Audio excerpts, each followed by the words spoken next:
West Philippine Sea.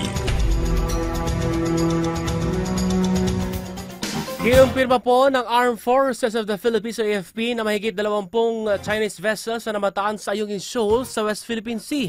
Para sa karagdagang detalye, alamin po sa ulat ni Carlene Latuna. Carlene? 20 Chinese maritime militia vessels at 4 na barko ng China Coast Guard ang kasalukuyang binabantayan ng AFP sa Ayungin Shoal ayon kay Philippine Navy spokesperson for West Philippine Sea, Rear Admiral Roy Vincent Trinidad.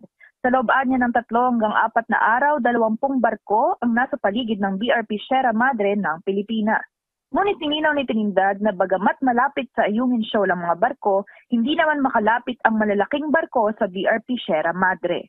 Ang BRP Sierra Madre ang nagsisilbing naval outpost at kadalasang nasa gitna ng tensyon sa lugar.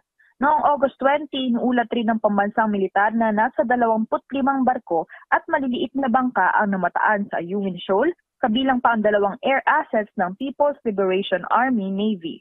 Patuloy ang pagbabantay ng militar at Coast Guard sa presensya ng China sa West Philippine Sea.